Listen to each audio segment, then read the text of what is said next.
Once upon a time, there was a wealthy merchant who lived with his two sons. The younger son was lively, intelligent, and well-liked by everyone. He communicated with ease, excelled at sales, and constantly made his father proud. In stark contrast, the elder son was quiet, withdrawn, and always lingered in his younger brother's shadow.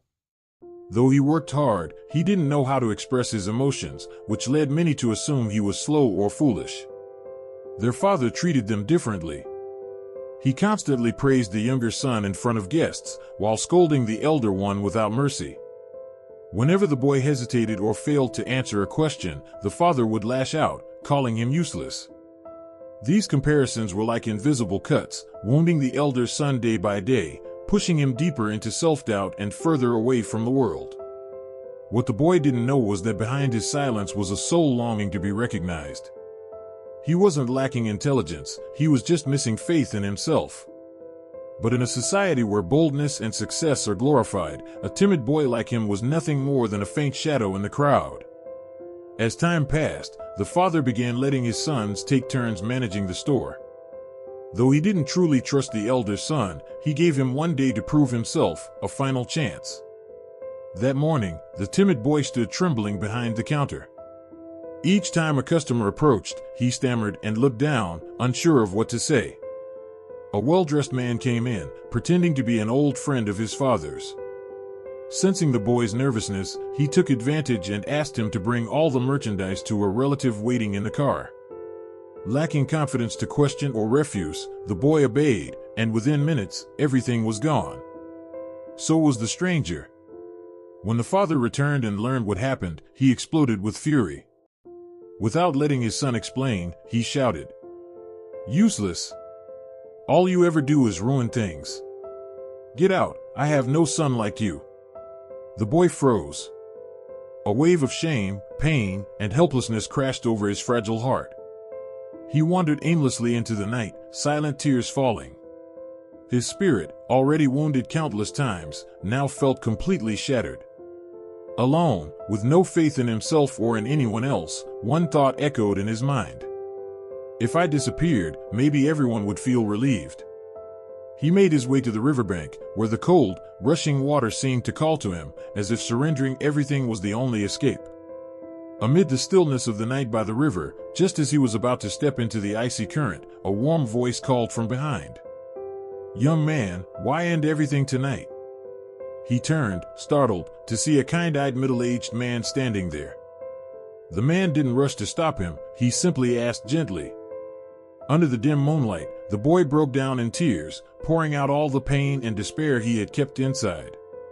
The man listened quietly, then placed a hand on the boy's shoulder and said, "If you truly believe you are worthless, then give me 3 days. If after that you still feel life isn't worth living, I won't stop you." For reasons he couldn't explain, the sincerity in the man's eyes made him nod. The man brought him to a small house deep in the mountains, the humble home of a wise sage deeply respected by many. The sage asked nothing, just looked at him for a long while before saying, "I will help you find yourself again.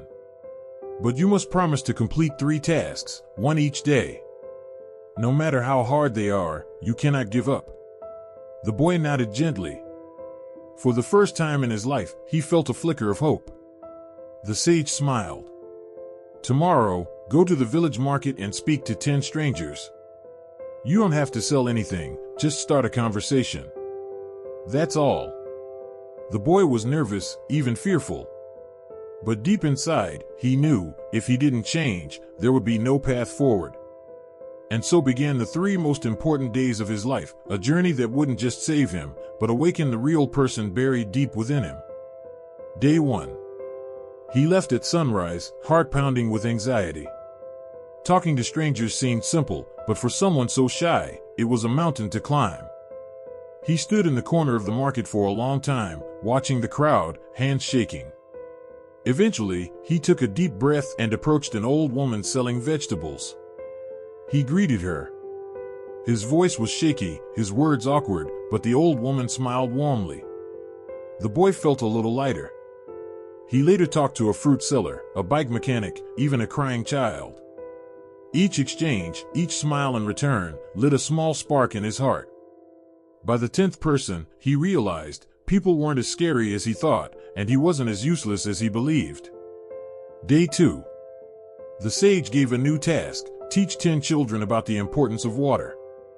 He panicked. What do I know about teaching? But after preparing a few simple facts, he gathered the village kids and shared what he'd learned. They listened intently, even asked curious questions that made him laugh. When they clapped at the end, he felt something he'd never felt before, a sense of worth.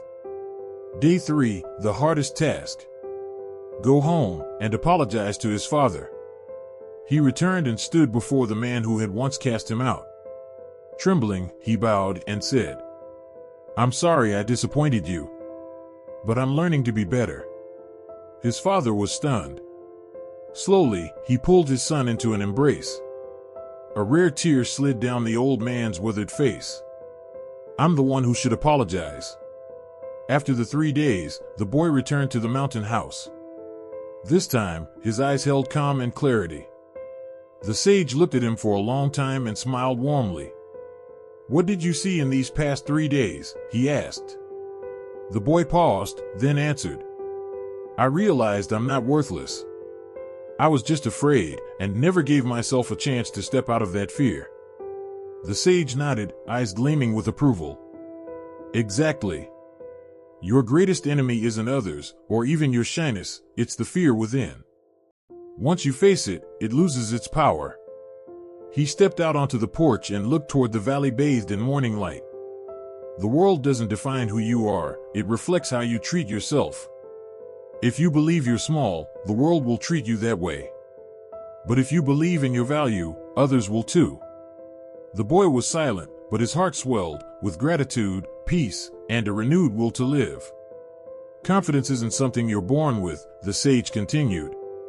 "It's built from small actions, repeated each day, just like you've done." Years later, that once timid boy became a respected entrepreneur. More than his success, people admired his sincerity and wisdom. But above all, he never forgot the lesson he'd learned long ago. Your worth is not defined by how others see you, it lies in how you see yourself. Life can be harsh. It will make you doubt yourself, compare yourself to others, and forget that you are already enough. But remember, even a tiny seed can grow into a mighty tree if placed in the right soil, at the right time, and given enough belief to rise. You don't need to be the best. Just be you, the version that keeps growing each day. Start today. Talk to someone. Share a little. Step out of your comfort zone, even just a bit.